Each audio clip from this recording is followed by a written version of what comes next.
Comme je l'ai expliqué, nous ne sommes pas là pour dire ce que nous allons faire, c'est que comment le personnel voit l'avenir, et c'est ce qui est important. Et on ne peut pas, effectivement, aujourd'hui, parler de fusion de collectivités où les deux collectivités ont plus de 4500, je crois, employés, où les syndicats ne sont pas au cœur de ce débat.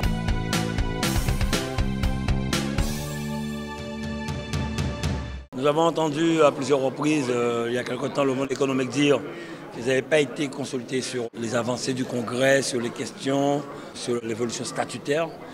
Nous avons décidé, effectivement, depuis le 1er juillet où j'ai pris la présidence du Congrès, de faire des forums, rencontrer certaines personnes. Nous avons fait le monde économique. Et aujourd'hui, ce sont les syndicats des deux collectivités, tous les syndicats, de manière à les entendre, les écouter, avec des experts, des retours d'expérience de la Martinique, de la Guyane, de Saint-Martin et des centres de gestion aussi extérieurs, le centre de gestion de la Guadeloupe.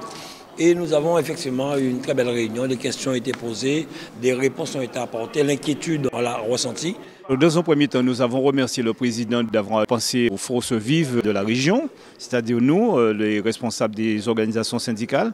Ça, c'est le premier point. Nous avons entendu à plusieurs reprises qu'on était invités, qu'on a été consultés. Mais finalement, c'est la première fois qu'on est convoqué et c'est invité à nous prononcer justement sur cette évolution. Et puis, nous sommes restés focaux sur la situation, la problématique des agents avec cette évolution éventuelle institutionnelle, je dirais. On a été invité par la région à discuter effectivement du changement qui pourrait être probable au niveau de l'Assemblée unique, c'est-à-dire de faire la réunion entre les deux assemblées, la région et le département. Moi, ce que je voulais faire ressortir aujourd'hui, c'est que les personnes se posent des questions, la population se pose des questions.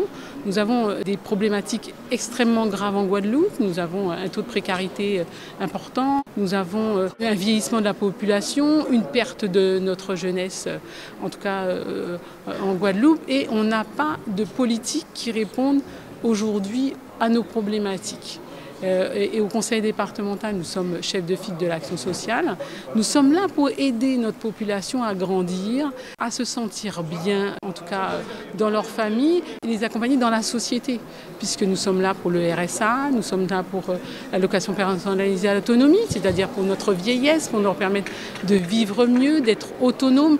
Donc effectivement, moi je trouve bien ce qui s'est passé aujourd'hui et ce que le président nous propose, mais aujourd'hui il n'y a pas suffisamment de concertation avec les syndicats et de notre collectivité encore moins, puisque le dialogue social n'existe pratiquement pas.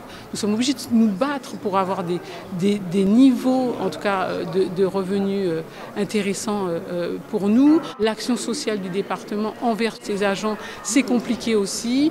Il était important aujourd'hui que le conseil départemental soit représenté dans cette réunion de concertation. Nous avons été invités par le président de région, Harry Chalus.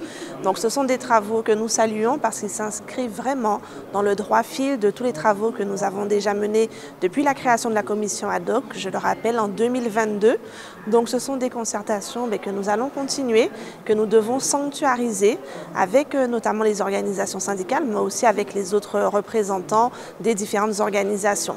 Nous retenons de ces travaux la nécessité finalement de sanctuariser, d'avoir des instances beaucoup plus formelles pour continuer les échanges. Cette nécessité également d'anticiper et de phaser les différentes actions pour aller vers la collectivité unique. Alors il faut savoir que les retours d'expérience de la Martinique et de la Guyane nous ont bien démontré que ce n'est pas un processus simple et qu'il va falloir rester prudent dans le cadre de cette évolution, notamment pour l'évolution statutaire des agents. Vous avez pu constater, si vous avez suivi, en termes de retour d'expérience, il y a pas mal de problèmes, notamment au niveau de la planification financière qui n'avait pas été complète, donc ce qui fait qu'il y a eu un certain nombre d'agents qui se sont retrouvés en difficulté. Il y a l'absence de planification a fait qu'il y a des doublons qui se sont révélés lors de ce transfert. Donc du coup, ce que nous voulons, et c'est un peu le sens de notre participation, c'est de faire en sorte de prévenir justement de ne pas faire les mêmes erreurs. Et je pense que le président de région a eu raison de nous inviter. Et comme vous avez pu le constater, nous sommes loin du compte. C'est-à-dire que pour le moment, à part un état des lieux, nous n'avons aucune proposition. Et ça, j'espère que nous serons invités à participer à l'élaboration du prochain plan. Comme je l'ai expliqué, nous ne sommes pas là pour dire ce que nous allons faire, c'est que comment le personnel voit l'avenir, et c'est ce qui est important.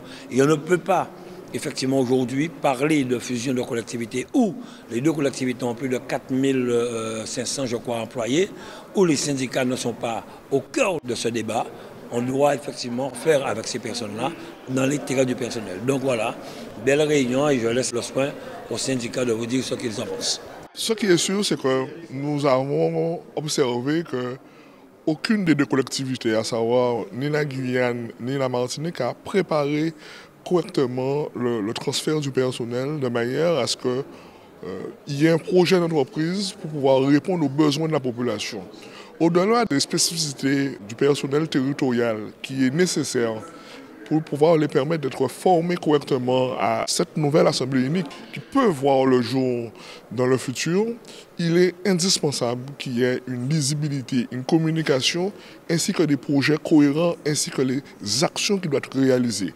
Pour que ces actions soient réalisées par les agents, il est important bien sûr que la formation soit renforcée et que le plan Marshall soit mis en place pour que la transition soit faite correctement. Sans préparation, forcément, nous risquons d'aller vers 15 ans à 20 ans de balbutiement dans ces nouvelles assemblées. Nous voyons bien que jusqu'à présent, ni la Guyane ni la Martinique, ça ne fonctionne pas bien. Le besoin des Guadeloupéens est trop important.